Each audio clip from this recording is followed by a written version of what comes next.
Welcome to the eShopperReviews special 2021 pre-show podcast covering E3 2021 and Summer Games Fest 2021.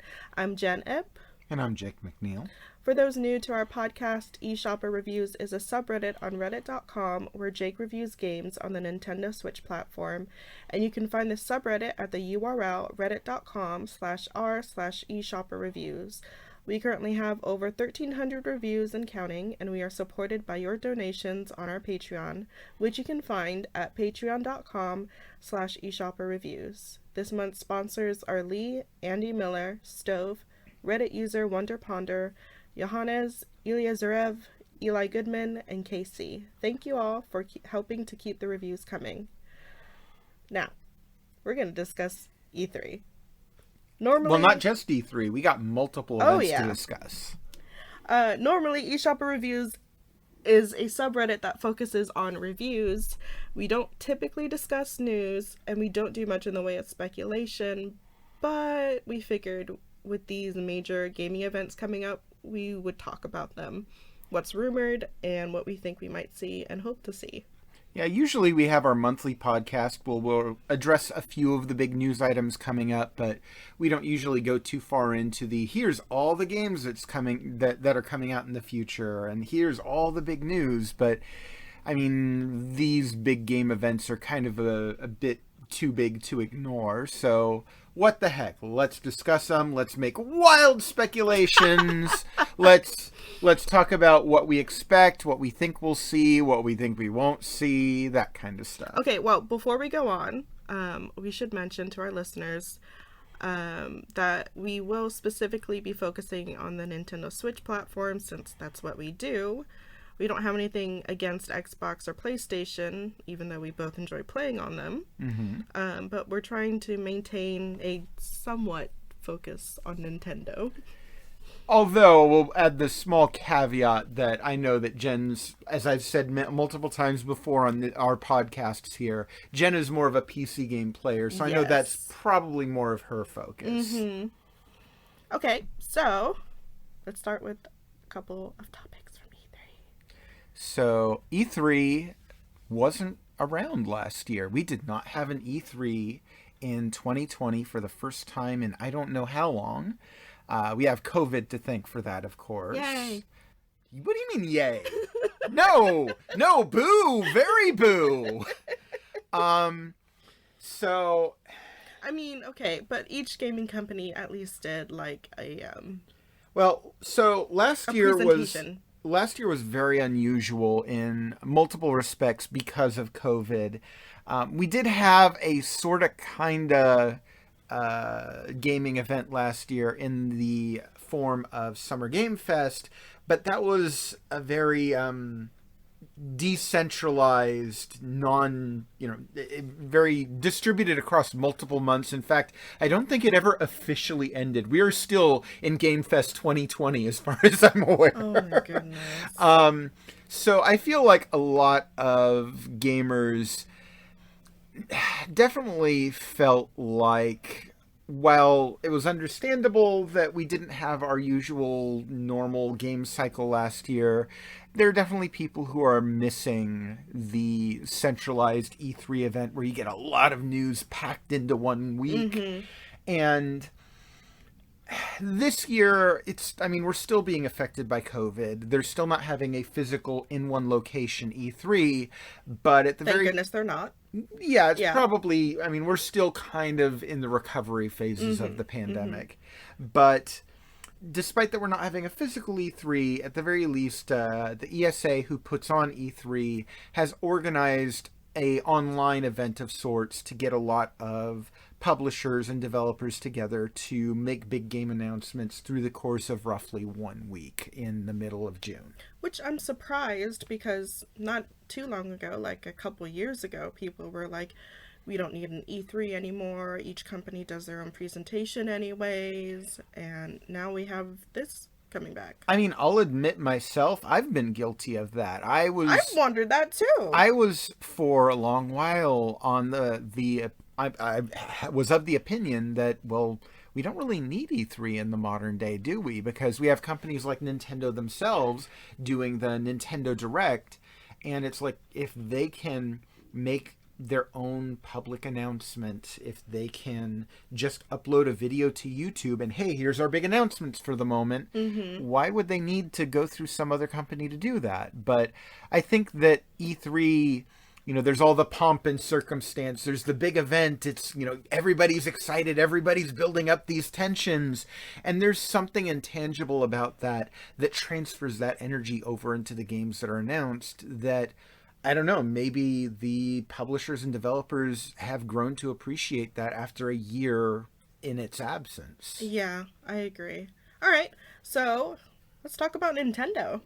Well, okay, so multiple companies have confirmed that they're going to be at E3. And one of the big early surprises was that Nintendo was one of the earlier ones to confirm that they would be at E3. Which is odd, because normally they're like, well, no, they're not always there. They've been at E3 before, but they were kind of one of the early ones to establish that they don't really need E3 because they did the Nintendo Directs. They were the trendsetter in doing that, or at least one of the trendsetters. So for them to actually, go out and say, yeah, we'll be at E3 this year was a bit surprising. It's also maybe a sign that, hey, maybe E3 is coming back. Maybe it's not dead. So I feel like that's given some support to the ESA and E3 and all of that. All right. And when talking about Nintendo is one massive publisher and multiple developers, but even just Nintendo themselves proper have multiple teams working on multiple projects. And historically, they were separated into very rigid teams, like EPD or EAD. I think they were designated under different numbers. And in recent years, apparently they've been restructured and they're a bit more fluid in how the teams work. But it's pretty clear that a lot of the big teams that they had established within Nintendo proper are still working functionally in a similar fashion. For example, there's one team that we'll talk about in a moment here that does Animal Crossing and Splatoon, and clearly that team is still doing that even though Nintendo has changed their structuring. So I figured it might be one way to look at this is, okay, so Nintendo's teams that they've traditionally had, what have they tended to work on and what could they be working on now, or what do we know that they're working on now? Okay, so let's just go down the list then. Okay. The first one we have is Nintendo EPD Production Group 1, 2, and 6. I kind of listed these three together because these groups, and again, I don't know that they exist in this form currently. This is just the best way that I have to kind of talk about the individual parts of Nintendo. Right, and I feel like the company probably doesn't really want to talk about like how they but we're gonna. Yeah. Anyway, 1, 2, and 6 I kind of lumped together because 1, 2, and 6, as I understand it, as I've seen how they've organized it, don't really work on their own projects. They co-develop with other Nintendo developers or other partners and help them with their projects. So that's cool. I'm not even going to go into what these guys are working on because probably what they're working on is what other teams are working on and they're just providing assistance. And then we have Nintendo EAD Production Group 3. This team is almost certainly going to be busy working on The Legend of Zelda Breath of the Wild 2. That is the big major game they're working on. Granted, they might also be working on Skyward Sword some, the HD remake that's coming out later this year. But I have to imagine that their primary focus is going to be on Breath of the Wild 2 or whatever they're going to call it. Right. And we know it's in the works. We've seen some footage. Yeah, some footage, not gameplay footage, but presumably in-game footage. Right. But we still don't have a title. We don't know the premise of the game. We know it's set in that same universe as Breath of the Wild, but we don't know much more than that. We don't even know when it's going to come out. And I imagine, I know that there's a pretty good chance that we will see more of this game at E3. Okay. But we don't know if Nintendo's going to announce a release date Presumably we'll get a title on it. Presumably we'll see some actual gameplay and get a better idea of what to expect from this one. I would hope they would show something at E3 for Breath of but the Wild 2. There's also the speculation that because this is Zelda's 35th year anniversary, that Nintendo might be preparing a special event just for that, in which case they might not be wanting to reveal too much at E3. They might want to make it its own special thing in another time.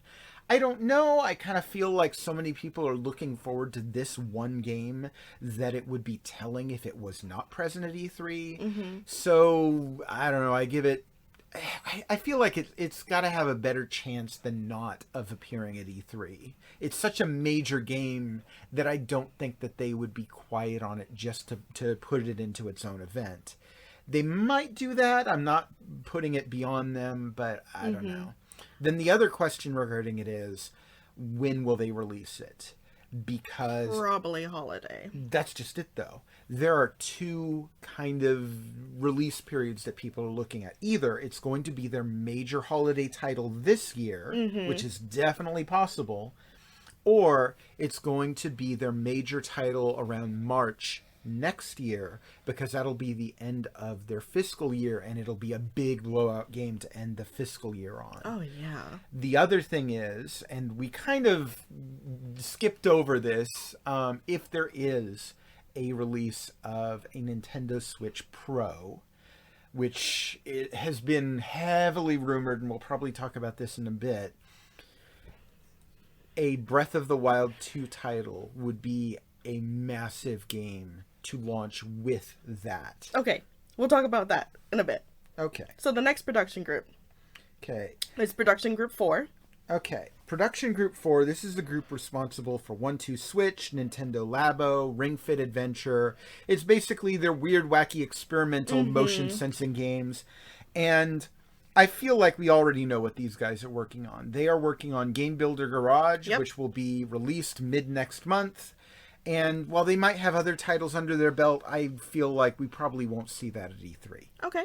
And then we have Nintendo EPD Production Group 5, and they have their hands full.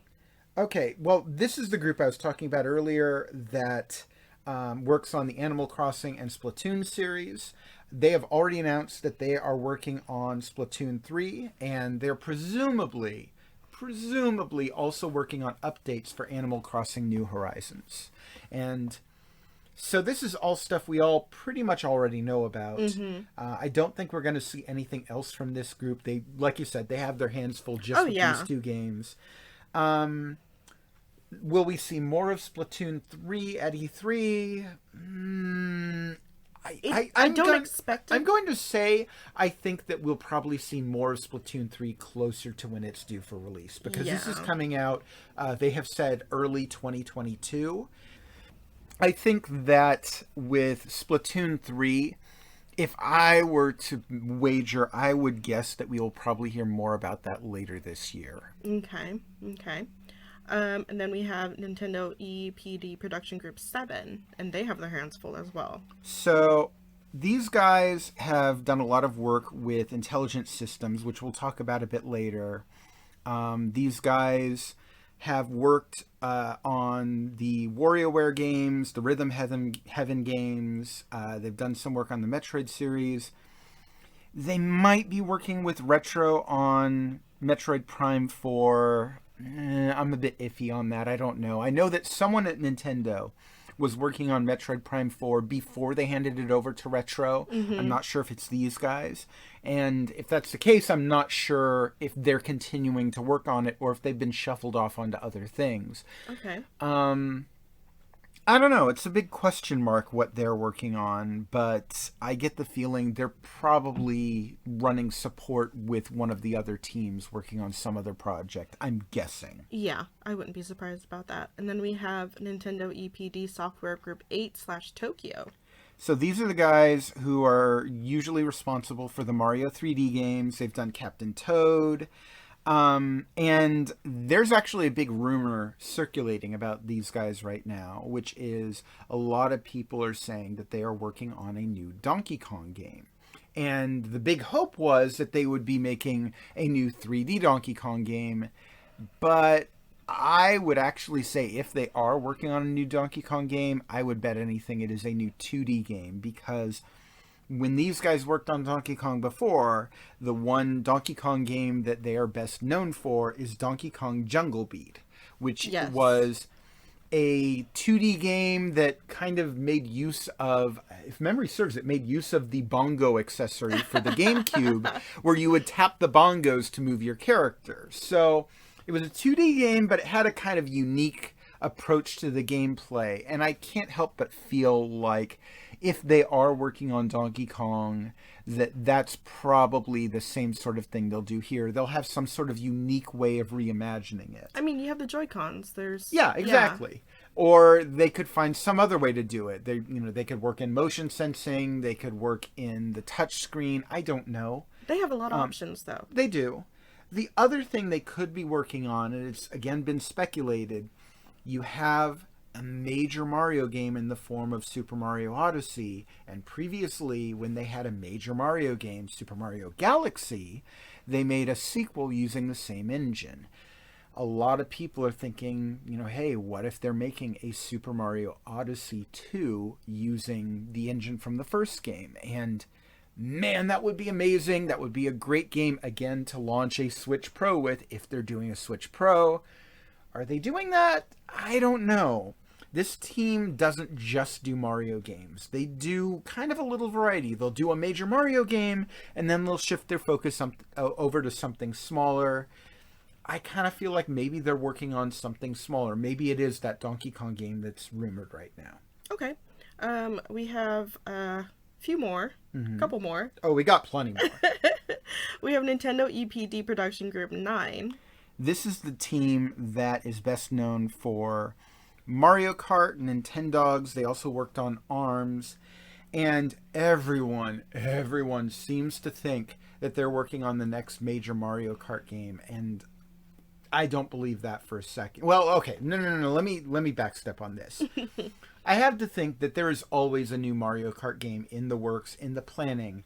Do I think it'll be released on Nintendo Switch? No. And there's multiple reasons why. Number one, the current Mario Kart on the Switch, the current major one in any case, Mario Kart 8 Deluxe, is still the best-selling game on the platform. And until the sales numbers for that game start to decline, they would be cannibalizing their own sales to release another one. That is time and effort they could be putting towards working on some other game that could be selling alongside the current Mario Kart. They could be making a new Nintendogs game. I hope they are making a new Nintendo. But I mean, that's a major franchise that has not yet made it to the Switch. Why do people think that Nintendo would make another Mario Kart game on the Switch when Nintendogs is just as viable a franchise and is not on the Switch yet? There's another reason, though, which is there's more than one Mario Kart game already on the Switch for the first time out of any Nintendo platform. There's Mario Kart 8 Deluxe, and there's Mario Kart Live Home Circuit, which a lot of people forget about, a lot of people dismiss, but it is a Mario Kart game. Granted, this developer just kind of did coordination with Villain Studios, who was the main developer on that game. And yes, it's a niche game that uses the weird kind of remote-controlled car, and it does something different. But that doesn't make it any less of a Mario Kart game. It's a Mario Kart game. And if we're talking about work that this developer has done on a new Mario Kart game, they've done that too. They made Mario Kart Live on the mobile platform.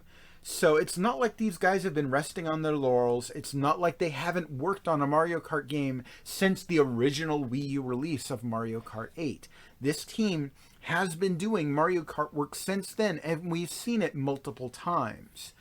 I just don't feel like this is something that they're going to be putting out again on the Nintendo Switch, unless they wanted to have a surefire bet again on the Switch Pro. And it's going to keep coming back to that. Major release Nintendo Switch Pro, again, assuming that such a thing exists, which industry rumblings insist that it does. In any case, what is this team working on? Honestly, I kind of think there's maybe a 50-50 shot between either maybe they are making a new Nintendogs game or maybe some other new franchise. It's possible they may return to the ARMS franchise. It wasn't a major hit, but it also wasn't a flop either. Mm-hmm. They might just be making something entirely new and different that we haven't seen before, a new IP entirely. I don't know, but if I'm a betting man, I do not think we will see more Mario Kart at E3. I could be wrong, but that's my bet. All right, so there's Nintendo EPD Software Group number 10. So these guys are, as I understand it, the 2D Mario guys and the Pikmin guys. Mm-hmm. Presumably, for the past, I don't know how long, decade, they've been working on Pikmin 4, or at least so it would seem. We heard that it was mentioned at one point, and it hasn't actually been canceled.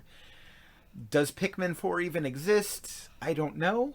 I know that the sales for the Pikmin 3 re-release on Nintendo Switch were better than the Wii U, but not exactly spectacular. Will they still be putting out a Pikmin 4? Will it be on Switch? I don't know. Will we get a new 2D Mario game? That... I see that being more likely. See, I'm kind of iffy on that because we already have so many Mario games on the Nintendo Switch, including 2 2D Mario games. We have Super Mario Maker 2, Mm-hmm. we have New Super Mario Bros. U Deluxe, and in addition to that, we have a bunch of 3D Mario games. We have Mario Odyssey, we have the 3D All-Stars Collection, we have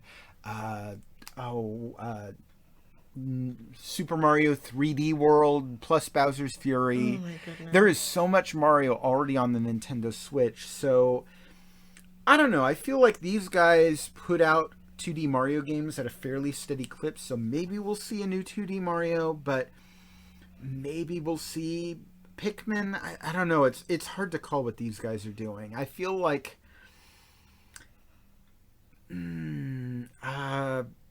it's hard to call. All right. There's another angle that I hadn't thought about, but maybe we haven't seen the Mario vs. Donkey Kong series in a while, so it's possible they might work on that, although I think there was another team that worked on that one, if memory serves. All right.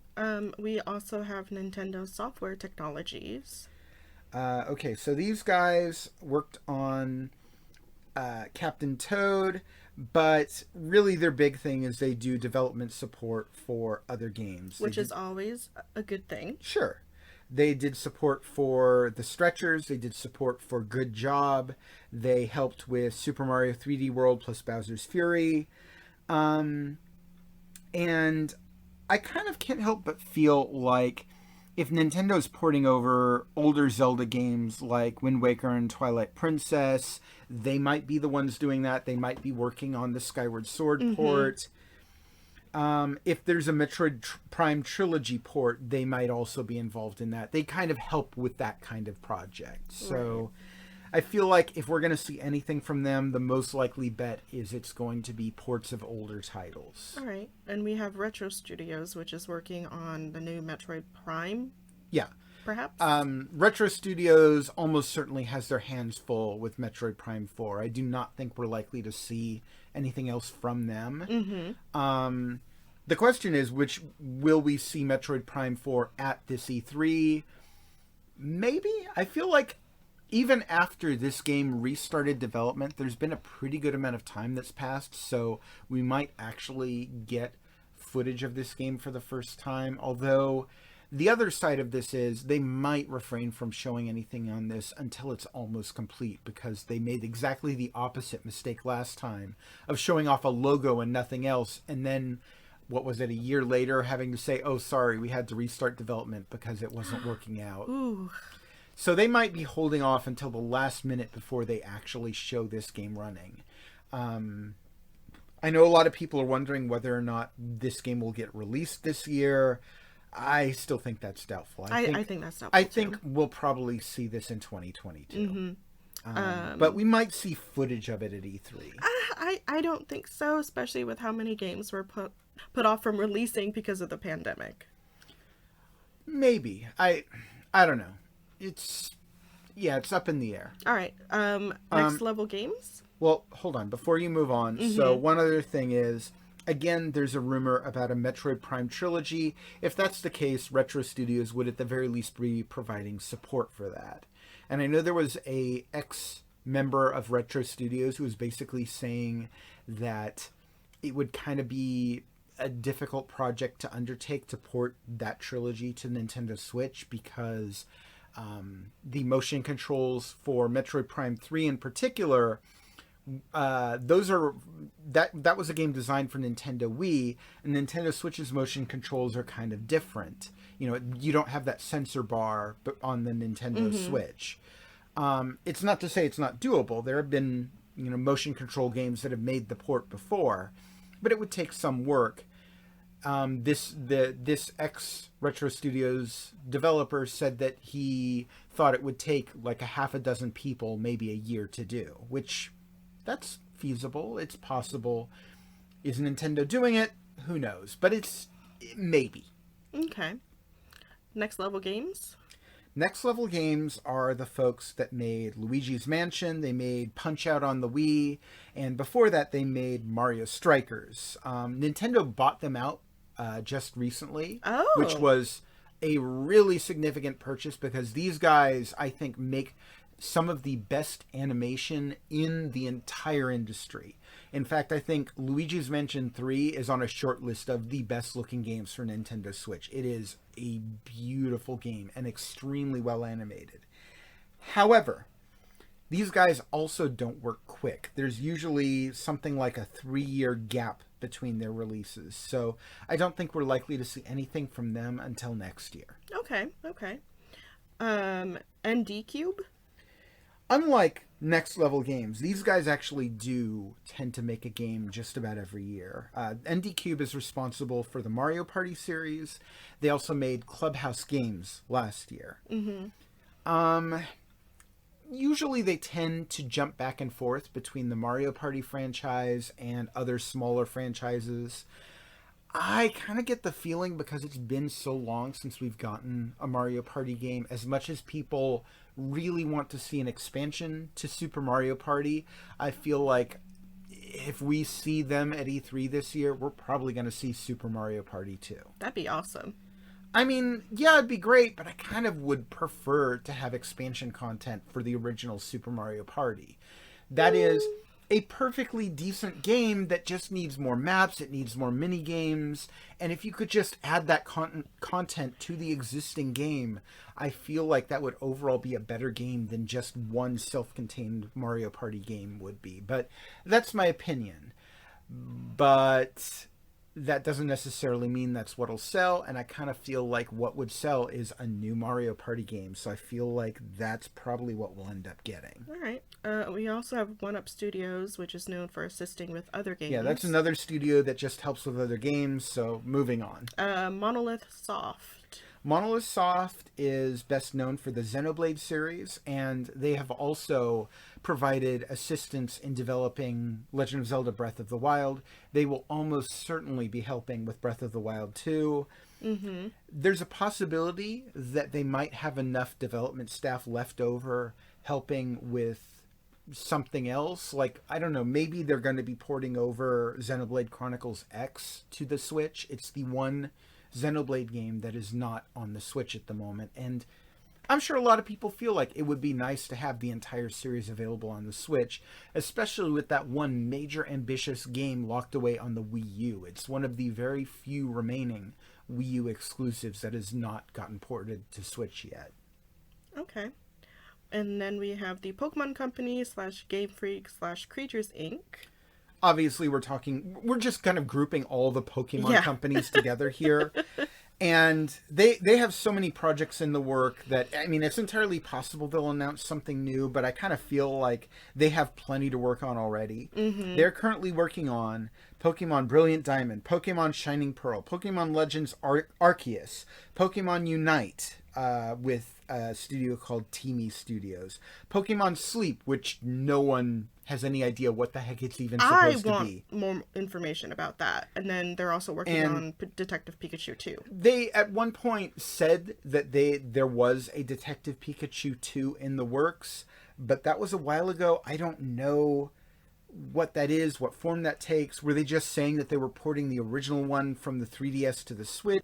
it's always possible we'll see a new Pokemon game at E3. I have to feel like if we do, it'll be something minor. It'll be a puzzle game or a mini game collection or something like that. Or maybe they'll tell us what Pokemon Sleep is, because I'm wondering how it's going to work. Is it like a watch that you put on yourself and it monitors while you sleep? Yeah, I have no idea. I have no idea either, but it's interesting. I'm not sure. Did we ever even get that Pokemon toothbrushing game that they announced? I totally forgot about that. I think they called it Pokemon Smile. Anyway. Oh, wow. Like I said, there's 1,000,001 different possible Pokemon games. However, we already know the big ones that they're working on. Mm-hmm. The big ones are Brilliant Diamond and Shining Pearl and Pokemon Legends Arceus. And I don't feel like we're likely to see another major Pokemon announcement at this E3. No. Okay, so we have Hall Laboratory. I don't know if it's Hall or Hal. These are the guys behind... H-A-L. Yeah. These are the guys behind the Kirby series, and they also make some other games like the Box Boy series. There have been rumors floating around for a while now. In fact, I think some of their developers have been actually quoted saying that they're working on some new major Kirby game. Although it's hard for me to imagine what a major Kirby game even is, because most of the Kirby games are fairly lighthearted and simple. Certainly not bad. In fact, there are definitely Kirby games that I absolutely love, but you know, I'm trying to picture what a major Kirby project would even be, and it's like, you know, could they make a Kirby 3D game? I have difficulty picturing how that would even work. In any case, I really expect to see something big involving Kirby at this E3.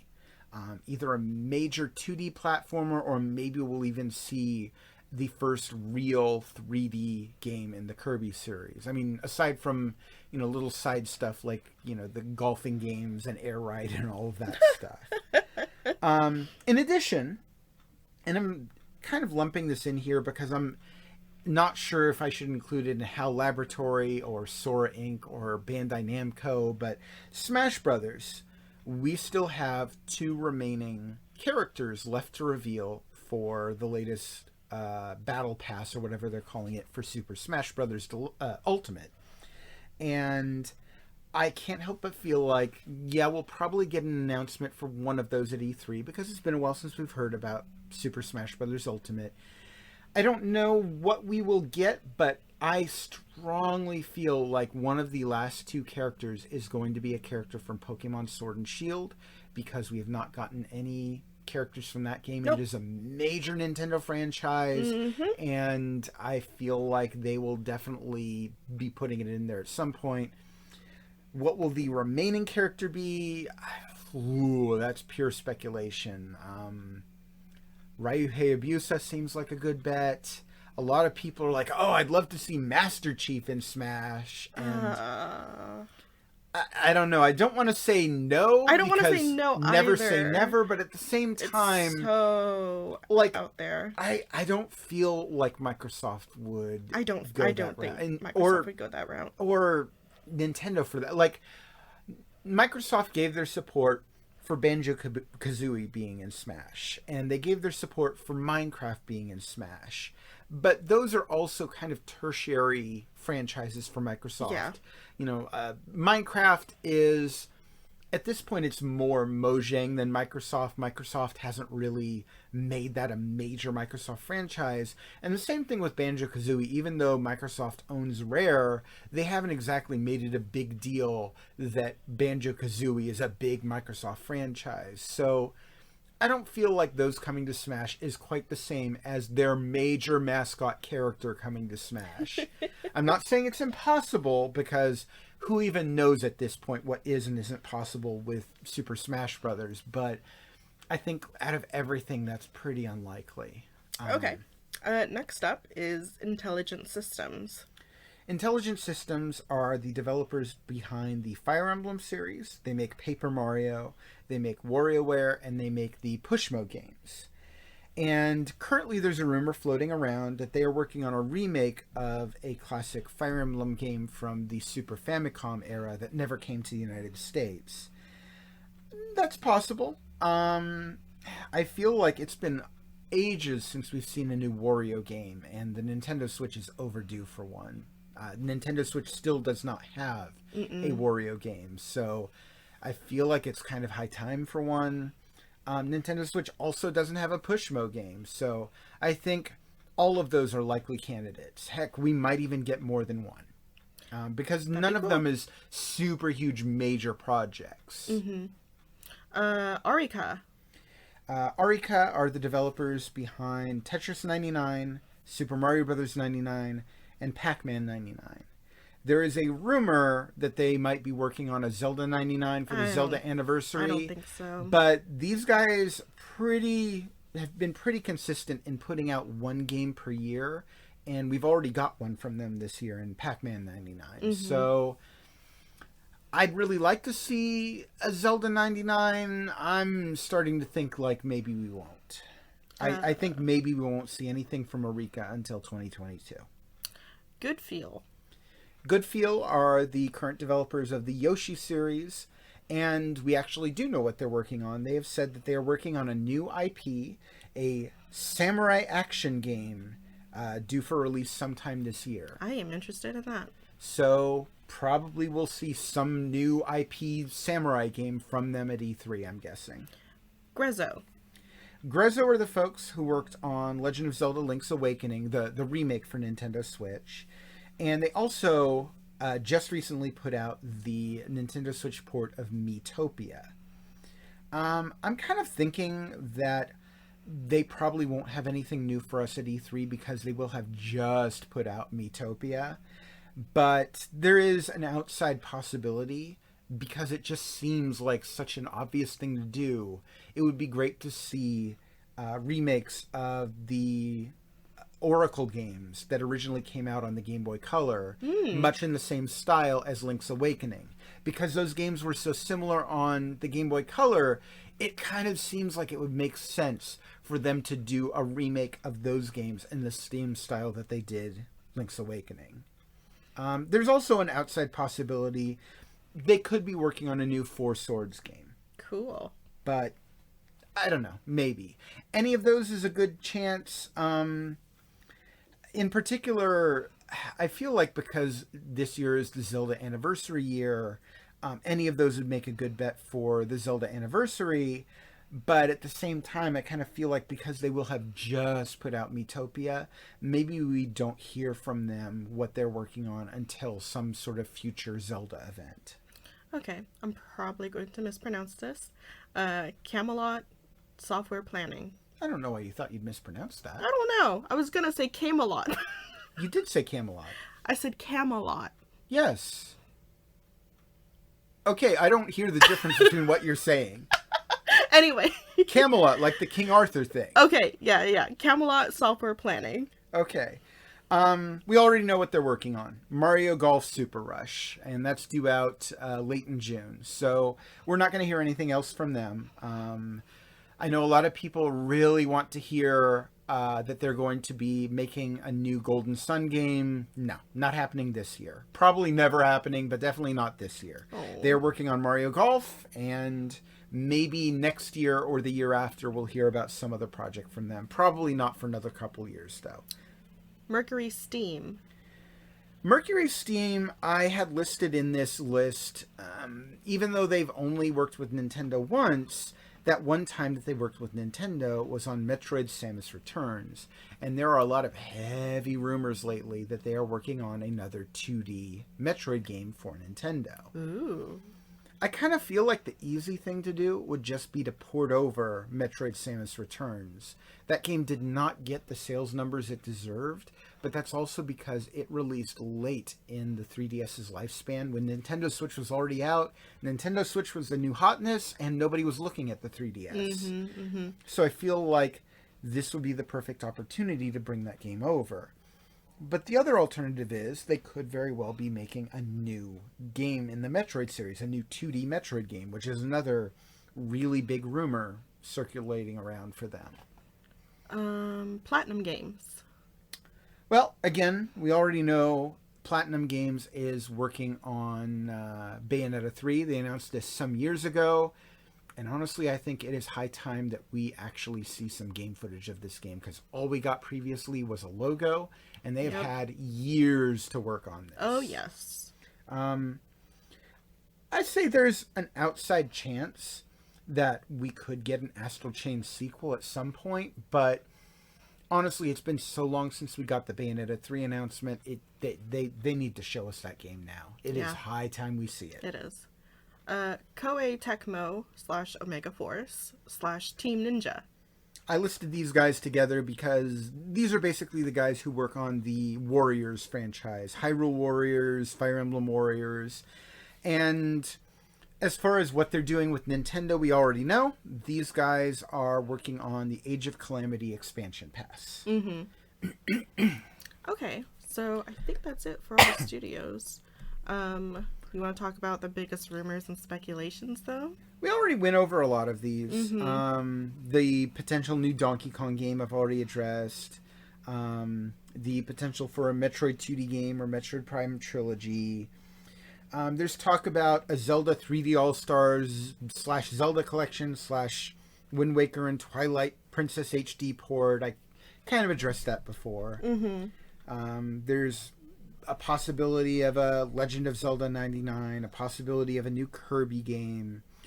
I also addressed the possibility of a Mario Kart 9. I don't think so. Don't count on it. I don't think so either. A lot of people are asking for a port of Mother 3.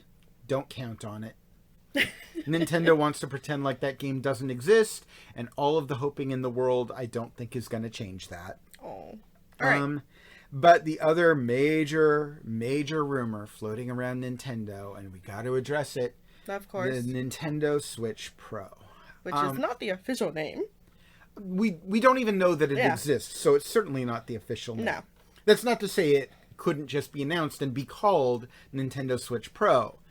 So, here's the thing. I do believe that Nintendo is working on some new iteration of the Nintendo Switch. It will happen at some point. I don't believe that any of the rumors that have been floating around are based on any concrete information. People are speculating based on what they think they will see, what they hope they will see, but they are not basing anything on any cold, hard facts. There was a report that came out very recently out of Bloomberg stating that a new Nintendo Switch is going to come out and it will have this feature and this feature and this feature and this feature and this feature. And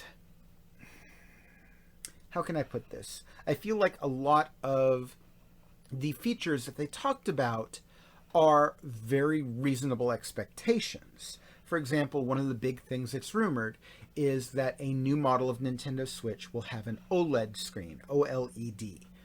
And this is very reasonable because OLED screens not only look better than the current Nintendo Switch screen, they're also cheaper to make. Nintendo could just continue making the current Nintendo Switch and replace the current screen with an OLED screen, and it would be an improvement. So there's no reason for them not to include an OLED screen. It makes perfect sense. Another rumor that has been floating around for ages is that it'll support HD. Apparently there have been developers who have said that Nintendo's been going around talking to them about having their games be HD ready. Another thing is this DLSS technology, which NVIDIA has been working on. NVIDIA, the graphics chip manufacturer. This is a software technology that basically makes use of lower powered hardware in a way that makes it look like it is more powerful, better looking hardware. And again, I feel like this is pretty reasonable given that it's not going to require more expensive technology to make, given that Nintendo's going to want their system to look as good as it can, and given that NVIDIA wants this to be a big selling point for their graphics cards. And if they can point to the underpowered Nintendo Switch and say, look at how good this machine looks with our technology, why would they not do that? NVIDIA has been said to be ramping down their production of the current Tegra chip that's in the Nintendo Switch and presumably replacing it with some new chip. But again, this is all rumors and speculation. We don't know for a fact that any of this is going to happen. We can only speculate. Now, what we can say is the market is ripe for a new Nintendo Switch. If Nintendo were to come in late this year or early next year with a new model Switch, it would sell like hotcakes. But I feel like this is true of any time with the Nintendo Switch. The Nintendo Switch, as it is right now, is selling so much. It's selling so well. Nintendo themselves have said that they are having difficulty keeping up with production. There are microchip shortages right now that are giving everyone in the industry a difficult time producing hardware. So that in and of itself makes me a bit skeptical. It doesn't make me skeptical about the existence of a Nintendo Switch Pro. It makes me skeptical about these rumors that we will see one this year. Mm-hmm. I feel like this fiscal year might be a bit more reasonable. We might see a Nintendo Switch Pro around March of next year. Will we see it this holiday season? I'm a bit more iffy on that. All right. However, from what I've seen in terms of Nintendo's patterns and how they do things, how they don't like to have the thunder stolen away from them for their announcements, it seems like probably one of two things will happen. Either Nintendo will make an announcement about this hardware before E3, prior to E3, which means it might even be before this podcast gets uploaded and will already be dated, will already be out of date for our predictions, or they will hold off on making an announcement about this until early next year.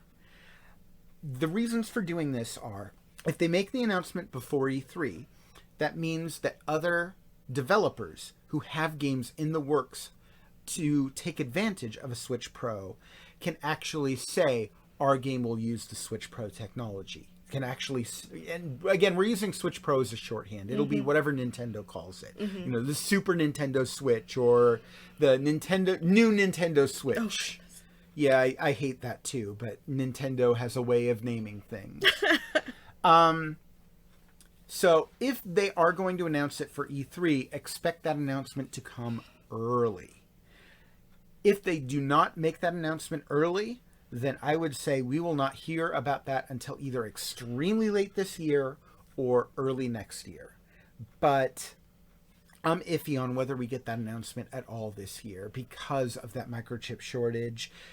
Because Nintendo is already selling the Switch so well, there's not really a need for them to announce a new Nintendo Switch. All right. I don't know. Maybe, maybe not. We'll see. So, moving on to a completely different topic, sort of, kind of. We'll talk about the other companies that are attending E3. The first one is Bandai Namco. So, the games that Bandai Namco has already announced are coming to Nintendo Switch. We already know about these games. Ni no Kuni 2 is getting ported to Nintendo Switch.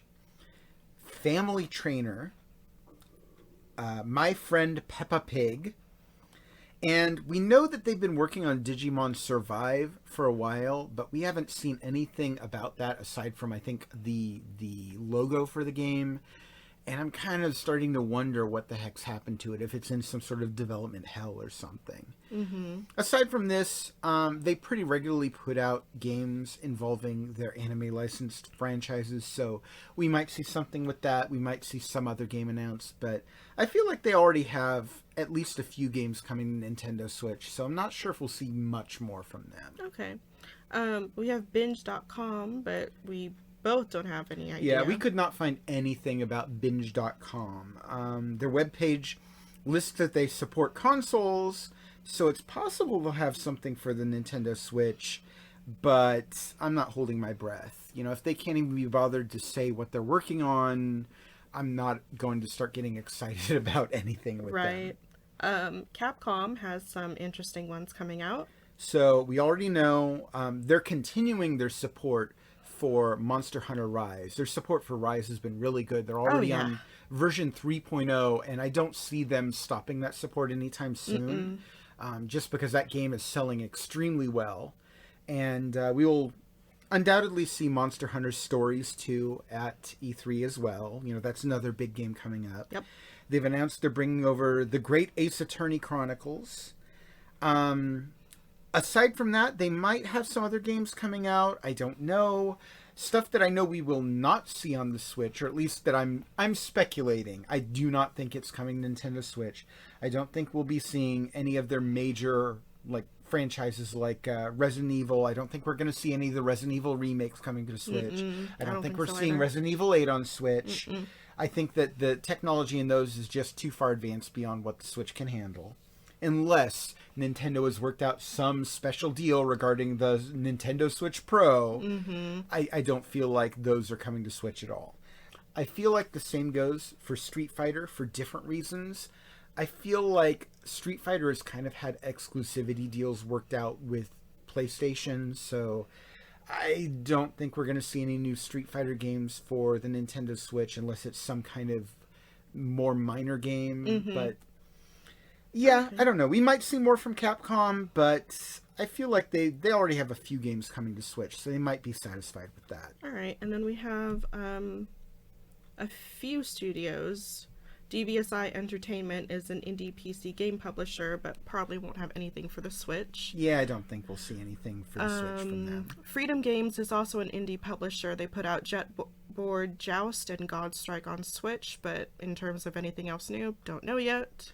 Yeah, I mean, they might have Nintendo Switch games. They have put out games on Switch before.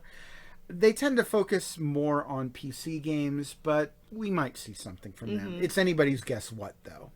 Gearbox Software, possibly putting Borderlands 3. I put that in there as a... It's a pretty wild speculation. Well, no, not wild speculation. It's potentially doable because Borderlands 3 doesn't seem like it's too much more difficult to do on Switch than Borderlands 2 and Borderlands the pre-sequel were. And those two games worked beautifully on Nintendo Switch. I think they can do it. So I think if they scaled down the visuals somewhat, they could get Borderlands 3 to work on Nintendo Switch. I don't know if they will, but that'd be cool to see, and it's possible. And we have Coach Media with King's Bounty 2. I'm not sure if that's Coach or Coke Media. Koch. It could be Koch Media. They've done a few other games, but King's Bounty 2 is the one that we know about. They're a major publisher, but like I strain to think of any major titles they've put out on Nintendo Switch. So I couldn't tell you what they're working on, and if they do have other titles to announce on Switch, it's entirely possible, but I couldn't guess at it. You mentioned Microsoft on here, and so, some of their indie partners have ported to Switch. So a lot of people are really hoping that Microsoft and Nintendo will work out some sort of deal to get Game Pass on the Switch. I do not think that's likely. I think Microsoft would love to do that. I think Nintendo does not want to do that. Yeah. The other thing is, a lot of people look at games like Minecraft, like Cuphead, like Ori and the Blind Forest, and they say, oh, look at all these games Microsoft's putting on the Switch. Clearly, Microsoft loves putting games on the Switch, but I think it's more like Microsoft tends to have a lot of indie partners and subsidiaries who like to have their games distributed on multiple platforms. And they also have subsidiaries with prior agreements. Doom Eternal was released on the Nintendo Switch after Microsoft said they were going to buy Bethesda. But that doesn't mean we're going to start seeing more Bethesda games on Switch. It means that they had already committed to making that, and they weren't just going to stop development just because they were bought out by Microsoft. I know I would love to see Elder Scrolls 6 on Switch. Hey, Starfield, whatever it is, would be great on Switch. But I really do feel like Bethesda in particular, there's a reason that Microsoft spent so very, very, very much money on them.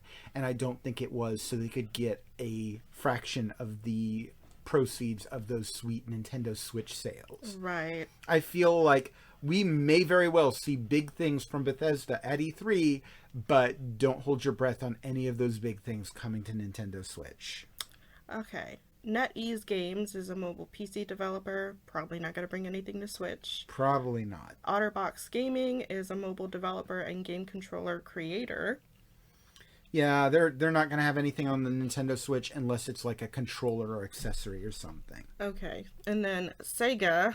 Sega recently had their big Sonic event where they announced Sonic Colors Ultimate and Sonic 2022, which doesn't have an official title. We're just calling it that because that's all we know about it. It's a Sonic game coming out in 2022. Yep.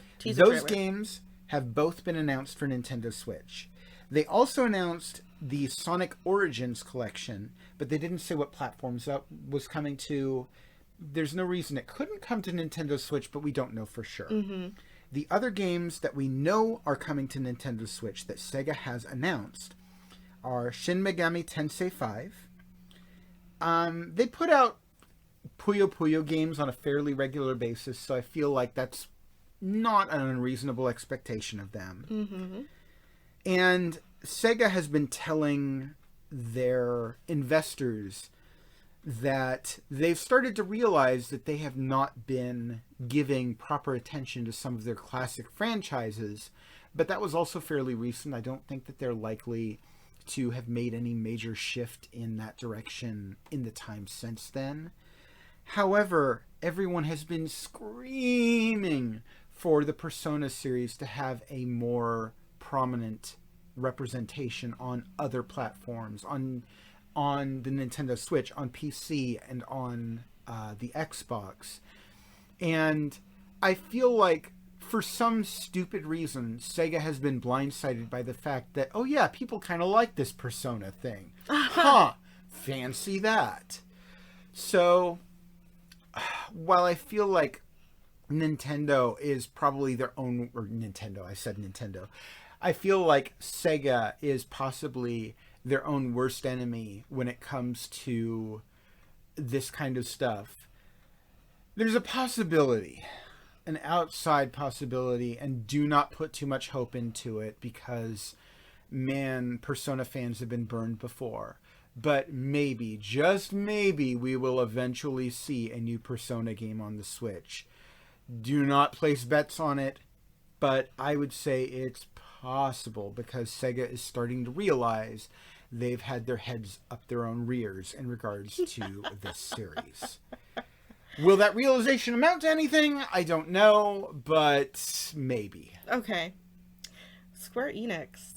So Square Enix just had their big Dragon Quest event, and they announced a ton of Dragon Quest games and did not announce which platforms any of them were coming to aside from the one mobile game. So in that event, they had Dragon Quest XII, Flames of Fate. They had Dragon Quest Treasures, Dragon Quest III HD 2D, Dragon Quest X Offline, and some Dragon Quest X online expansions that will not be coming to the United States for sure. So don't count on it. Any of those could be coming to Nintendo Switch. I would say Dragon Quest III HD 2D is a very good bet. Dragon Quest Treasures is a pretty good bet. Dragon Quest X Offline is maybe. Dragon Quest XII Flames of Fate, maybe. As far as games that we know are coming to Nintendo Switch from Square Enix, we know that Neo The World Ends With You is coming. That has been announced. We got that pinned down. We know that one. We know that Project Triangle Strategy, working title, is coming to Nintendo Switch, but that's not coming to Nintendo Switch until next year. So maybe we see that at E3, maybe not, but I would guess they'll probably wait to reveal more about that until later. Beyond that, I don't know what Square Enix might have in the works for Nintendo Switch. I know that it's highly unlikely, highly unlikely that we are going to see the Final Fantasy VII remake on Switch. It's highly unlikely we're going to see Final Fantasy, 15, 14, whatever the latest one is. Probably not on Switch.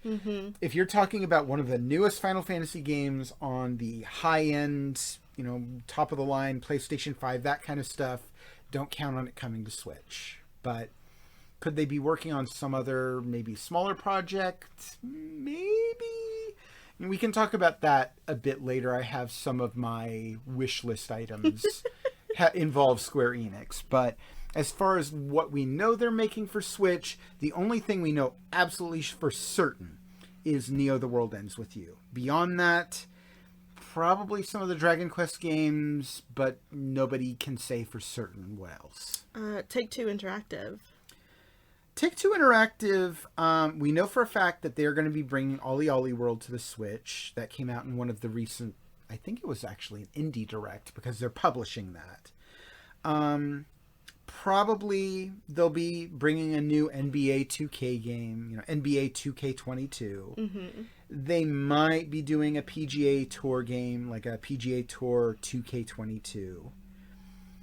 Maybe WWE 2K22. They took last year off when it came to the WWE series because they had to switch developers. And that series has been in the trash can for years. So that's a series that absolutely needed a reboot. I don't know if it's a reboot where they could just take a year off and come back, shooting strong, or whatever the term I'm looking for here is. I don't know. I'm not exactly the biggest fan of that series, so I'm not the one to ask about that. But given that it seems like they have wanted to keep that mostly a yearly series, I would guess probably we'll see a WWE 2K game in some shape or form on Nintendo Switch this year. What I do not think that we will see from Take-Two Interactive, I do not think we will see Grand Theft Auto or Red Dead Redemption coming to the Switch. Not just because I think that the technology is not there. In fact, the technology is definitely there for Grand Theft Auto. Because I don't know. Grand Theft Auto 5 was running on the Xbox 360. True. So they could definitely port a graphically toned down version of that game to the Switch. And certainly the Nintendo Switch could support a game like Grand Theft Auto 3, 4, Vice City, San Andreas. I don't think that we will see Grand Theft Auto on the Switch because I don't think Rockstar cares about the Switch at all. I don't think so. The only Rockstar game that we have seen on the Nintendo Switch was L.A. Noire, and that was handled by a completely different company who did the porting. I don't think Rockstar even cares about releasing new games because they are making bank on top of bank with microtransactions. They are making so much money on Grand Theft Auto microtransactions. Oh, and let's not forget about No Pixel. No Pixel? Yes. What's No Pixel? Rockstar is making a lot of money off of GTA RP. Oh. Which is what I'm doing. This is already going to be a long enough podcast without you putting in these self-insert advertisements. Come on now, let's move on. Okay, fine. But if you want to follow Jen's Grand Theft Auto role play, I'm sure we'll provide a link in the details. Yay! There, you got your plug. You happy now? All right, so Turtle Beach. Turtle Beach makes gaming accessories. They've announced they're going to be at E3. If they have anything for Nintendo Switch, I don't know. Headphones? Bluetooth functionality? That's okay. So, in a recent update to Nintendo Switch, they updated the Bluetooth functionality of Nintendo Switch. I don't think that has filtered down to any of the accessory manufacturers. I do not think we are going to see native support for headsets, Bluetooth headsets, in the Nintendo Switch. So, don't expect anything like that. If we see anything from Turtle Beach on Nintendo Switch, it'll be a controller or more likely a headset or speakers or something, and it will not be like Bluetooth speakers unless they use like a dongle or something. Right. Ubisoft. So Ubisoft just had that discussion with investors where they talked about how they wanted to shift everything away from AAA development and towards their free-to-play games because they want all the microtransaction money. As far as what we know is coming from them, they put out a new Just Dance game every year like clockwork. So I guarantee you we will see a new Just Dance game in 2022. This I promise you. And nobody cares. Well, I shouldn't say that. That's not fair to the... No, I take that back. I take that back. I kind of care. Jen cares. Oh my god. As far as other games, they announced previously that they were working on a remake of Prince of Persia: Sands of Time, and they kind of put out that they were supporting Switch, and then removed that they were supporting Switch, and then said they were supporting Switch, and then said, no, that was a mistake. We didn't mean to say that. Oh, boy. But that's also a game that had to get pulled back into development because everyone was upset with how bad it looked. Mm-hmm. Like, for a remake, it was not great looking. So I'm sure that's still in the works. I don't know if we'll see that at E3. If we do, I will expect probably they will not announce a Nintendo Switch port of the game, but my guess is they probably are working on a Switch port. It will probably come out at a later time. That is my guess based on kind of what we've seen from them. Mm-hmm. Other than that, people have been talking about, hey, maybe we'll see a Raving Rabbids game. Maybe we'll see a new Mario plus Rabbids game. Honestly, a Mario plus Rabbids 2 kind of makes sense because the first one sold pretty well and it's been out for a while now. Mm-hmm. Will they have that at E3? I don't know. I give that maybe even odds. It's possible, but I wouldn't count on it. Why did you put Verizon on here? I put all of the announced companies that were coming to E3 on this list. Okay, and you really think they're... No. They're not making anything for Switch. They're basically at E3 to say, hey, everyone, phones play games too. Oh, boy. Yeah, I know. Moving on. Warner Brothers Interactive Entertainment. So, Warner Brothers Interactive Entertainment does have games coming out for Nintendo Switch. Well, they have one announced game. Lego Star Wars The Skywalker Saga, which got delayed from last year. Presumably it's still coming out this year. They might show it at this E3. Mm-hmm. They do have other games announced, but all of these are games that I feel like probably will not come to Nintendo Switch. We will probably not see Gotham Knights on Switch. We probably will not see Suicide Squad on Switch. And as much as it makes so much sense, I'm betting that we will not see Hogwarts Legacy on Switch. I know. But you play these kinds of games on PC anyway. So if you want your Harry Potter, you'll probably play it on PC. The other thing is they might continue to have support for Mortal Kombat 11, in which case that support will include Nintendo Switch as well. Aside from that, I'm not expecting too much from Warner Brothers Interactive Entertainment on Nintendo Switch. Okay. Last one is Xseed Games / Marvelous Inc. These guys do have some good support for Nintendo Switch. We know that they're working on Rune Factory 5. Very much looking forward to that. Oh, yes, we are. They're working on a game called Shadowverse Champions Battle. That's coming to Switch. Mm-hmm. Akiba's Trip Hellbound and Debriefed. And they might be publishing Freedom Planet 2. That's kind of an indie, very, very much like Sonic the Hedgehog style game. Okay. They could be bringing other games to Switch, maybe smaller stuff, maybe publishing stuff for other like indie developers. But I feel like that's actually a pretty full lineup for them already. Oh, yeah. So No kidding. I don't know. We do know that Hollow Knight Silk Song will not be there. Yeah, Team Cherry has said there will be no new Silk Song announcements at E3, so do not expect to see anything about that game at E3. And Konami will not be there. Konami initially said they were coming to E3 and then said, oh, sorry, we won't be able to make it. We support E3, but can't be there. Mm-hmm. Now, that is not to say that there won't be Konami games there, because who knows? Sony might have something Konami to show at their press events or something. There might be some Konami game in some form there, but I would say don't expect much from Konami. In fact, don't expect anything from Konami, and if you get Konami, you'll be delightfully surprised. Okay. All right. So, Jake, the podcast is over an hour already, and we haven't even touched on summer games. Let's get to it. Oh, my God. Okay, so Summer Game Fest is on June 10th. Hey, this is a special podcast. We're doing something special. Well, you're the one who's doing most of the talking, so I'm just here to be your soundboard. Needing to take a moment to wet my whistle here. All right, let's keep it coming. Okay, so, Summer Game Fest Game Fest, starting June 10th.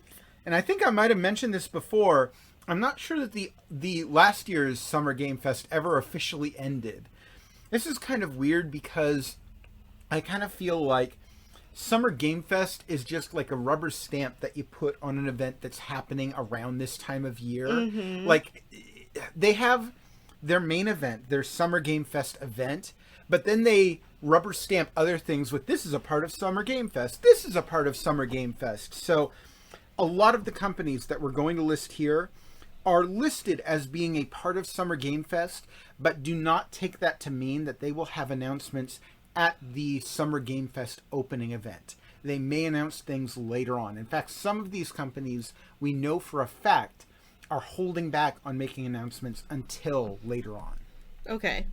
Wow, that's okay. It's a lot. Yeah. So 2K Games. Okay, so I started this off with a list of companies that we've already mentioned in the E3 event. Oh, okay, so we can just quickly go through this. Also listed in E3 are 2K Games, Bandai Namco, Capcom, Gearbox Publishing, Koch Media or Koch Media, Sega, Square Enix, Ubisoft, W Games, and Xbox. All of the things I said before about what they might talk about at E3 also apply to Summer Game Fest. They could announce it at E3, they could announce it at Summer Game Fest, or they could just reveal more footage of any of the games they've already announced. Who knows? Let's move on. All right, Activision, Tony Hawk's Pro Skater 1 and 2. Yep, they have already announced that they're porting Tony Hawk's Pro Skater 1 and 2 to Nintendo Switch. I personally cannot wait. I love the Tony Hawk series. They've interestingly been listed separate from Blizzard, even though they own Blizzard. So Activision, Blizzard, I guess they're bringing their own stuff. We'll talk about Blizzard a bit later. Activision has had pretty good support for Nintendo Switch. They brought, the Spyro games and the Crash games to Switch. So I imagine they may have something else for Nintendo Switch, but I don't know. One of the other things is while they've supported Nintendo Switch pretty well with some of their games, other games have been pretty lacking. Like, we have yet to see a Call of Duty game on Nintendo Switch. Now, I don't see that ever happening. I don't really know. Don't. It might be like they feel like Nintendo's image is too family friendly for that kind of thing. That is what I'm thinking. It might be that the games that they're working on are too technologically advanced for the Switch. I'd really like to see a Call of Duty game on Switch, but yeah, I don't see it as being very likely. But they might have something else to bring to Switch. I don't know what they could, but it could happen. Amazon Games / Prime Gaming. Not likely to put out anything on Nintendo Switch. They're doing their own thing. Right. Annapurna Interactive is bringing in Hindsight, Last Stop, and Neon White. I believe all three of those were revealed at Indie Direct presentations. Mm-hmm. So Annapurna is the publisher of these indie games. At least Hindsight and Last Stop were both introduced at the most recent Indie Direct, or Indie World Direct, I guess. Neon White was at a previous Direct. And they might have other titles as well. It's kind of hard to predict with them because they are a publisher of indie games. So we might see more of those games at E3. We might see something else as well. But what they bring, hard to say aside from it'll be indie. Okay. Blizzard Entertainment has Diablo 2 Resurrected and Overwatch 2. But that's probably it. Yeah, that's probably it. That's plenty as far as Blizzard's concerned. Mm-hmm. In fact, I'm really surprised at how well Blizzard has been supporting the Nintendo Switch. I'm quite pleased with the fact that we're even getting Diablo 2 and Overwatch 2 on Switch. Again, not so pleased with some of their business practices, but that's a discussion for another time. Devolver Digital mentioned Devolver Direct. Oh, yeah, we changed the order of how we were going to introduce these. Oh, really? Devolver every year has a presentation called the Devolver Direct, which is magnificent. If you've never watched a Devolver Direct presentation, I highly encourage you, go back to prior years in order, because there's a storyline to them. Go back, watch them in order, and they are magnificent to watch even if you have no interest in these games, because each of them is like an extremely violent, bloody parody of E3 presentations. Like, you know, the presenter goes around and talks about how the audience will just buy anything they put out because they'll just eat anything up because they're useless shills for corporations. And someone will ask a question and she'll go, "That was a terrible question," and shoot them in the face. And it's hilarious. Do not watch it if you are squeamish about violence and stuff, but it is a trip. And so I will say, even if you aren't a big fan of Devolver, and frankly, you kind of should be, because Devolver puts out some excellent games.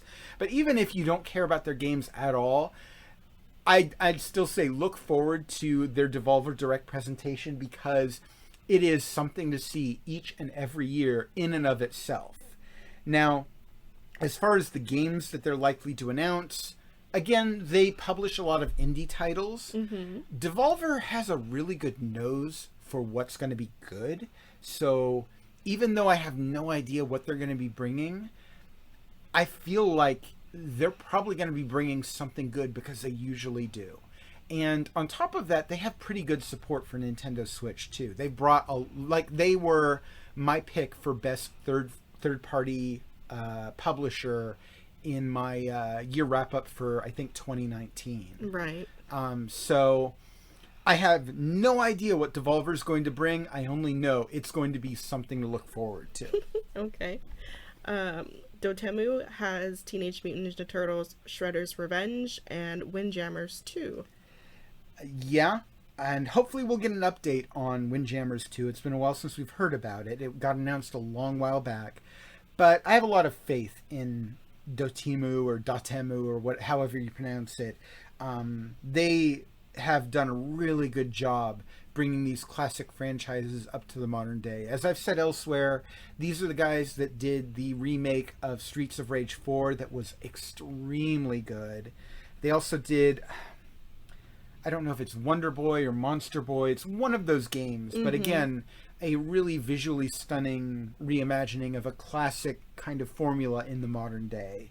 So I don't know if they have anything new to announce this year. Honestly, what they've currently announced as far as Ninja Turtles Shredder's Revenge and Windjammers 2, that's still pretty good. I'm looking forward to both of those games. Could they bring something more? Maybe. And if they do, probably a good bet that it'll be on Switch, because they've had pretty good support for Switch.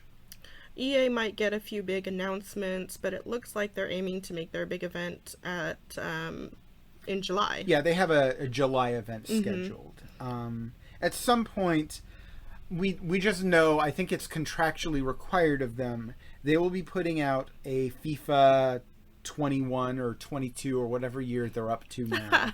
And you can guarantee, absolutely without question, the Nintendo Switch version of that game will be announced, will be released, and will be a huge disappointment to all people. Wonderful! Because the last 2 or 3 years, it's been the same story. They put as little effort into that game as possible, and people have still bought it up, because of course they do, because it's FIFA and it's Nintendo Switch, and both of those equal dollars for the taking for zero effort. And EA has put exactly that much effort into the FIFA series. Now, beyond that, it's kind of hard to say what we might see from EA, because their support for Nintendo Switch used to be just awful, but that has changed recently. Yeah. They've actually started putting some good support behind the Switch. We got ports of Burnout Paradise and what was the Need for Speed game? I think Need for Speed Hot Pursuit or something like that. We got a port of there was some other game that I'm forgetting about. We got Apex Legends, which granted was not very good on the Switch, but hey, it at least got ported to the Switch, so that's something. Yep. And they just recently released Knockout City on Nintendo Switch, which is a brand new IP that got released on multiple platforms. So if you would ask me last year, what will we see for the Nintendo Switch from EA, I would have told you FIFA and nothing else, now leave me alone. If you ask me this year, what will we see from EA? If you ask me this year, what will we see from EA on Nintendo Switch? I don't know what to tell you. Maybe we'll see some of their classic games ported to Nintendo Switch. Maybe we'll see a new IP from them. Maybe they'll go back to having shoddy support for Nintendo Switch. It's kind of anyone's guess, but EA is actually a consideration for Nintendo Switch this year when it hasn't been in prior years. Epic Games, we might get some Fortnite news from them, but that's it. More or Yeah, less, they've been much. focusing on their PC games. So Finji has released Night in the Woods, Overland, and Wilmot's Warehouse. yeah, these guys publish games mostly on PC. They have done a few on Nintendo Switch, but it's anyone's guess what they might bring. You know, just publishing stuff from random developers. So I don't know. They might have something, but no clue what. Frontier Developments, we've gotten Jurassic World Evolution and Roller Coaster Tycoon 3. These guys, some of their games eventually trickle down to Nintendo Switch, but I feel like if they have any new announcements, probably they won't be releasing anything simultaneously on the Switch. So maybe watch these guys and see if they have any games that they're announcing this year, and maybe we'll get a port of it next year or something. Hi-Res Studios has released Paladins, Smite, Realm Royale, and Rogue Company. These guys have really great support for Nintendo Switch. If you're familiar with any of those games, those are all free-to-play games. I've played Smite. They're all in different genres. Like Paladins is actually a pretty good Overwatch-esque kind of game. Smite is a MOBA. Realm Royale is clearly aping a Fortnite-esque formula. Rogue Company is hard to describe. It's kind of in its own realm, but it's a third-person shooter with elements of games like Fortnite and some other things. I don't know if they'll be announcing any new games at E3. If I were guessing, I'd say probably they'll just be updating us on, stuff that the content that they're releasing for their already existing titles, but it's possible they could release something new. I don't know. Inner Sloth has Among Us, and more or less they're probably just going to release an update. But yeah, that's about it. They've said that they're going to be at Summer Game Fest. I know that they are, if they haven't finished it already, I know they're working on a port of Among Us to PlayStation. But as far as, will they announce anything for Nintendo Switch? If they announce anything, it'll just be updates for Among Us. They're not going to announce Among Us 2. No, it's not going to happen. No. Well, it's not going to happen anytime soon. In any case. Mediatonic has Fall Guys. Yep. Fall Guys got announced, I think, earlier this year. We don't have a date for it yet, so maybe we might get a release date for it on Nintendo Switch. Beyond that, I'm not expecting anything new from them, aside from maybe updates on Fall Guys. But since Switch owners haven't even gotten that game yet, the most Switch owners have to look forward to at this point is, when will Fall Guys come to Switch? Right.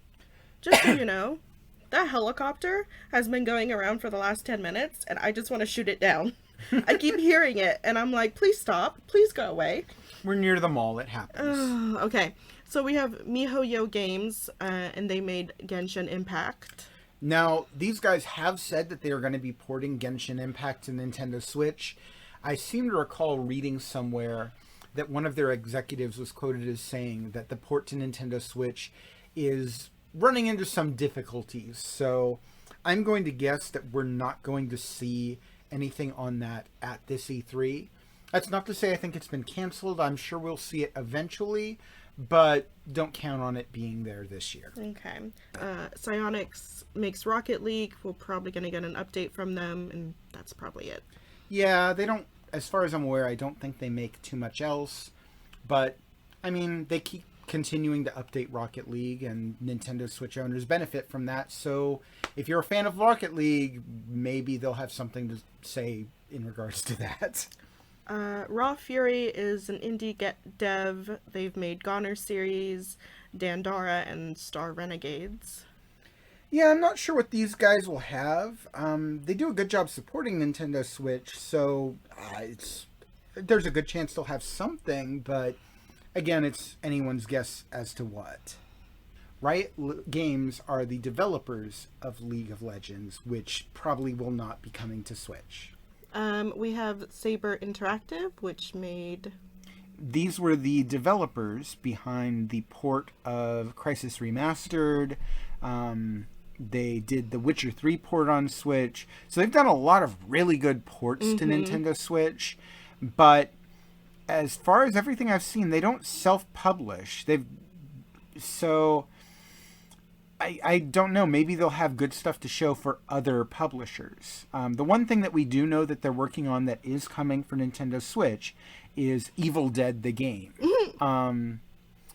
But beyond that, it's anyone's guess. They could be bringing any number of things to Switch. I know that I don't recall if it's them or some other studio was saying that they'd like to get Valheim on Nintendo Switch, but I'm not sure if that's likely. That game runs poorly on PC, so yeah. PlayStation and Steam are attending, but probably nothing for Switch. If anyone goes to any presentations for any of those expecting Nintendo Switch games, you are a super optimist, and I respect that, but no. 10-Cent Games does mostly PC and mobile games, but the company owns shares in a bunch of other companies like Epic Games. Yeah, I don't expect to see much Nintendo Switch support from Tencent here. Tribeca Festival will more than likely be talking about awards, not game announcements. Yeah, it's kind of weird seeing their name in the list of companies as a part of the Summer Games Fest, but I'm assuming it's just a way to get publicity to their own little festival. Right. And Wizards of the Coast will be there, but probably nothing for the Switch. You know, it'd be nice to see a Magic the Gathering game or something like that on Nintendo Switch, but given that they haven't done it previously, I don't think that's likely. Okay. That's it for people that are attending Summerfest. Summer Games Fest. Game Fest. Non-E3 events that are happening around E3 involve Wholesome Games, which is on June 12th. So Wholesome Games isn't a developer or publisher. It's kind of a coalition of sorts. They put out a video, I want to say every year, but it might not be a regular thing. It might be more often than that or less often. But usually these are a bunch of indie games that what they have in common is that they're all family-friendly games, usually with cute and cuddly themes. And because that goes so well hand in hand with Nintendo Switch, it's almost a surefire bet that at least some of the games at the Wholesome Games event are going to be Nintendo Switch games. Not all of them, but it's going to be a grab bag of this and that. So again, hard to predict exactly what you'll see there. Devolver Digital Direct, which we spoke about not too long ago. That's also on June 12th. I didn't mention before, we do know that Devolver is going to be publishing Boomerang X on Nintendo Switch. But aside from that, we don't have any specific games that we know about from them. Xbox and Bethesda will have their event on June 13th. Again, don't expect to see Nintendo stuff there. Oh no, but I'm still watching it. Oh, absolutely. It'll be one of the most interesting events at the show, I'm predicting, because after the buyout of Bethesda, it's a big question of, okay, so what are the big guns that we haven't seen that Bethesda is almost certain to have for Microsoft here? But that's not going to help Nintendo Switch owners any. No. Limited Run Games airing on June 14th. These guys, if you've seen anything from Limited Run Games, or even just, paid attention to the title of the company, you would know that they put out limited edition physical copies of games that were previously digital only. They might have Nintendo Switch games there, but they would be games that have already been released. So don't expect to learn about any new games there unless you specifically want to get your games in physical form and have been avoiding digital copies for some reason. Steam Next Fest actually runs for several days from June 16th through the 22nd, which I am very curious about. Yep, but again, obviously won't have Nintendo Switch games then. EA Play is on July 22nd. Yeah, like I said before, I expect EA to be holding back on most of their big announcements until this. They might have some at Summer Games Fest and E3. As far as what they'll have for Nintendo Switch, anybody's guess. And then we have Sony State of Play, which I don't think a date has been announced. So, Sony just had a State of Play event, but that was very specific to the Horizon Forbidden West game. It's pretty likely they'll be having a more generalized State of Play at some point. And again, like I've said for multiple other things, don't expect any Nintendo games there. All right. So that's it for events about E3, Summerfest, and any other game-related stuff. Right now, we're going to talk about our wish lists, which you have more than I do. Yeah, I asked you about your wish list, and you kind of gave me a blank look like, I don't really have much to look forward to. I normally do, but... no. Well, much that hasn't already been announced. I know you're looking forward to Overwatch 2. Yes, I am. But that's on the PC, so... Well, it's coming to Nintendo Switch as well. Yeah. And I'm hoping it's not cross-platform, because that would be so unfair. I don't think the original one was, so I don't think so the either. sequel will be either. But you have here that Batman... Well, hold on. What? Don't talk about my... Give me the chance to talk about my stuff. Oh, fine. Steal my thunder. Jerk. Fine, go ahead. Fine, I will. Okay, so I thought about what I would like to see on the Nintendo Switch and what might be hopefully within the realm of possibility. And thinking about it, I'd really like to see the Batman Arkham series come to Nintendo Switch. Like I said, I'm iffy on whether we're going to see much from Warner Brothers Interactive at E3, in part because, as I understand it, they've just had a pretty major restructuring, so I'm not sure if they're going to be partaking in any major projects they haven't already announced, especially since they have a bunch of major stuff on the horizon for other platforms. But if they want just something really easy to just put out there and make some easy money, like those Batman Arkham games are so good, and I feel like they'd sell well on Switch, and I want them on Switch. Bring them over, please. Even if it's just the first 2 games. I understand Arkham City was made for PlayStation 4 and Xbox One and might be harder to port over. Even if they're just porting over, Arkham Asylum and Arkham City, those are 2 magnificent games I would love to have on the portable platform. Other games that I would like to see, and I mentioned, like, I have a big wish list for Square Enix, and I would love to see ports of Chrono Trigger, of the earlier Final Fantasy games, especially Final Fantasy VI. I'd love to see a port of the Kingdom Hearts trilogy on Switch, and again, it seems so fitting for the Switch, and we finally heard about a Kingdom Hearts game last year, and we got it, and it was a music rhythm game that nobody was asking for. And I haven't played it yet, I haven't reviewed it yet. It already came out, and I'm not saying it's bad, but it's not the Kingdom Hearts game that people wanted on Switch. That ship has sailed for me a long time ago. Well, you like the franchise, though. I liked the first one, and I liked the second game, but it took forever to get the third game out. And, when you look at the synopsis of the storyline, it's so convoluted. Yeah, but I still love those games, and I would love to have them on I have fond Switch. memories of them, but it's sailed. That ship is gone.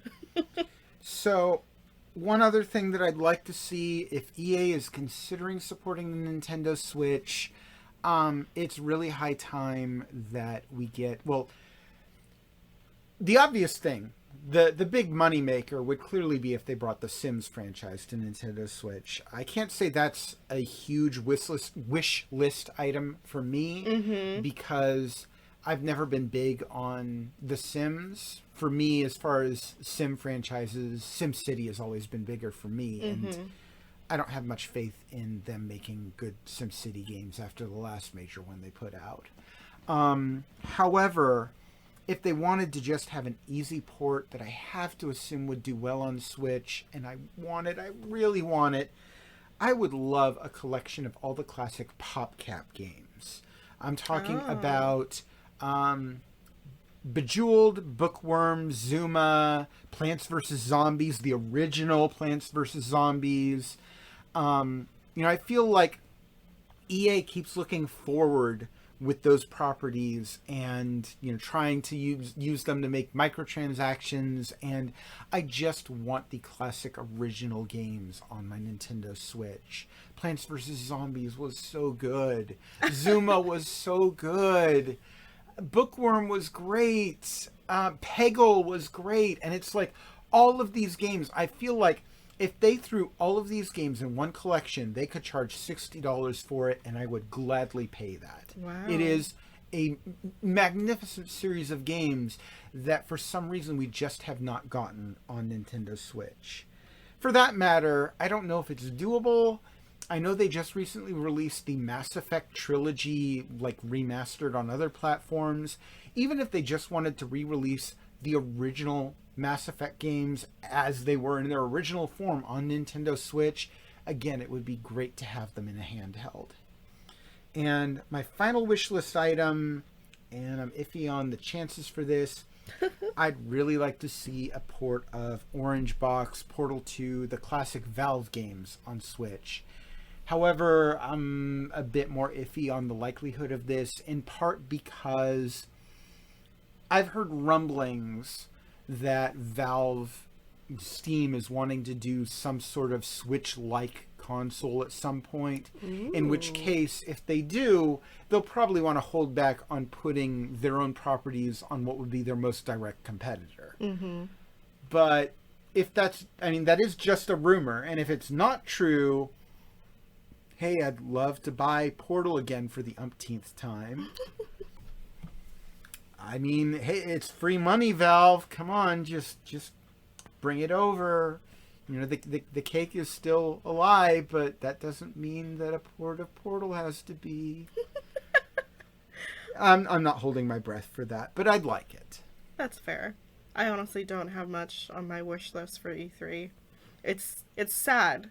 I admit it's really sad because I normally do. But this year, no, I there's nothing that really strikes my interest this year. I wish, but there isn't.